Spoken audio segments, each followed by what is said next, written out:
Most players are scared of using formations with only 3 defenders. But what if I told you the 3-for-3 diamond is actually one of the most dangerous attacking formations in FC Mobile 26?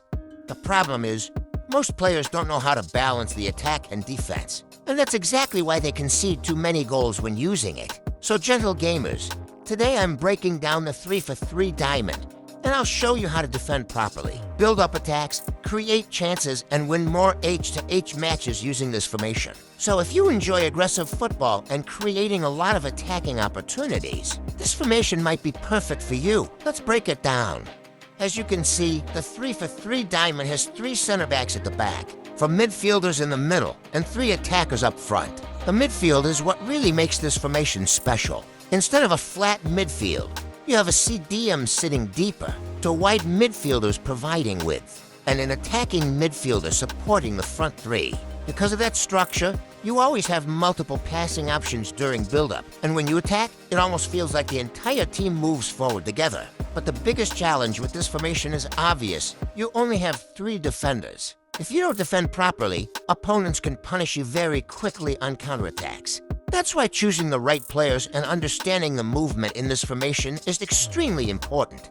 If you look closely at the formation setup, you can actually see that the shape forms a diamond. And that's exactly why it's called the 3-for-3 diamond. The structure is built like a diamond. I'm not gonna lie, the first time I noticed it, I was like, oh, okay. Now the name actually makes sense.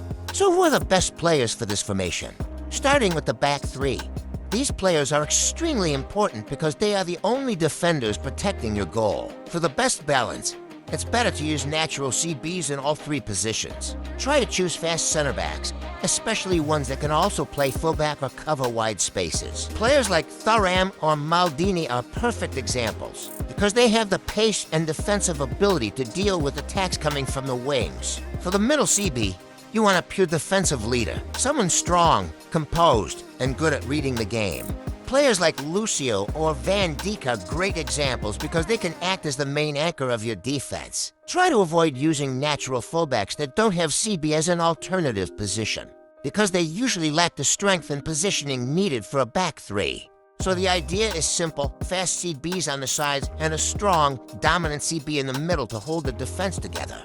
Now let's move on to the wide midfielders, because these players will be doing a lot of work in both attack and defense. So here you need to use fullbacks instead of traditional wingers. Why? Because fullbacks bring better defending, physicality, pace, and stamina, which makes the formation more defensive and consistent. For example, for LM, cards like Davies, Hernandez, Nuno Mendes, Marcelo work perfectly.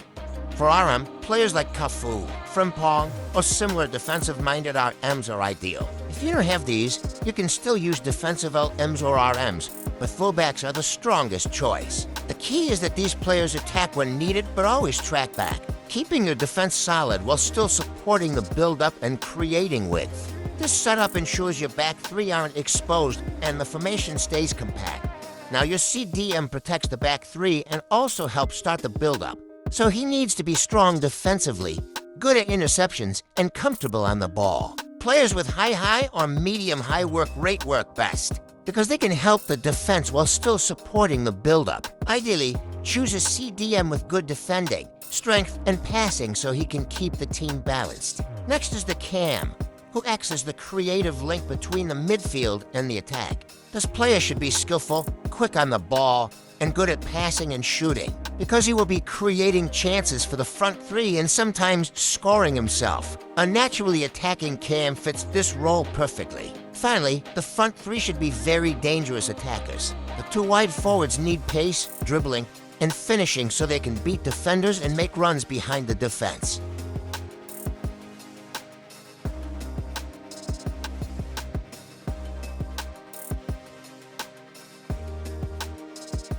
Then the central striker should be a natural finisher with strong shooting and good positioning, because he will be the main goal scorer in this formation. With the right players in these positions, the 3-for-3 diamond becomes extremely dangerous, going forward while still staying balanced in midfield.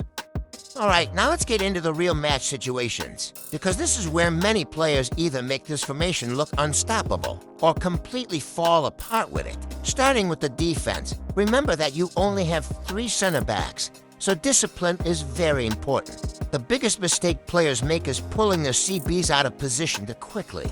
Instead, always try to defend with your midfield first, especially your CDM. Let him block passing lanes and slow down the attack before it reaches your backline. Your LM and RM will also help a lot defensively since they constantly track back, which is why using fullbacks in those positions works so well. Once they drop back, the formation almost feels like you have 5 defenders, making it much harder for opponents to break through.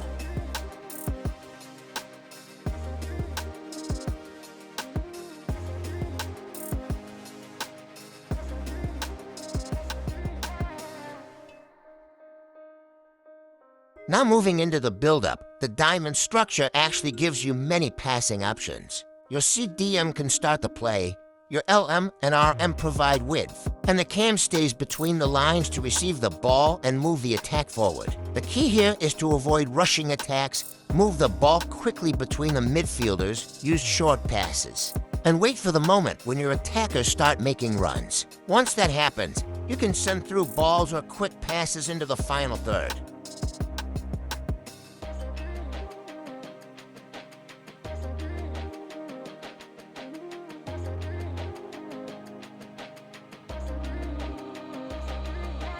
Finally, the attack is where the 3-for-3 diamond really shines. With 3 attackers and an attacking midfielder supporting them, you always have multiple players in dangerous positions. Your wide attackers can cut inside, your striker stays ready to finish chances, and the CAM can create opportunities with quick passes around the box. Because of this attacking overload, defenders often struggle to mark everyone, which creates spaces for shots, through balls, and quick combinations near the box.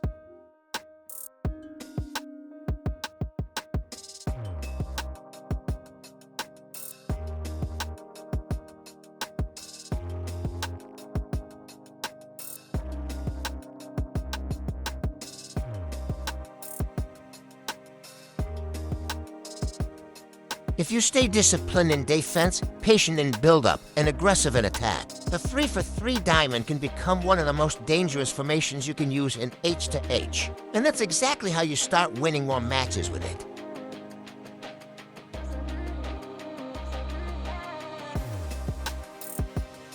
Now before we wrap this up, here are some key things to remember about the 3-for-3 diamond, plus the pros and cons so you don't misuse the formation. First, discipline is everything. Don't rush your defenders out. Stay compact and always try to defend with your midfield first, especially your CDM. Second, your LM and RM are crucial. They must always track back, because they help turn your back 3 into a solid defensive shape. Third, don't force attacks. This formation already gives you a lot of attacking options. So stay patient, use your midfield, and wait for the right moment to go forward. Now looking at the pros, this formation is very strong in attack. You always have numbers forward, making it easier to create chances and overload defenses. The diamond structure also gives you smooth build-up and passing options. But the biggest weakness is defense. With only 3 CBs, you can get exposed on counterattacks, especially if your wide midfielders don't track back or if you lose control of the midfield. So overall, this is a high-risk, high-reward formation. If you stay disciplined and use your midfield properly, it's very dangerous. But if you're careless, you'll concede a lot of goals. Keep these in mind, and you'll get the best out of the 3-for-3 diamond. If this helped you, drop a like and subscribe for more FC Mobile breakdowns. Thanks for watching, and I will see you in the next one. It's your boy, Gentle Joe. Peace.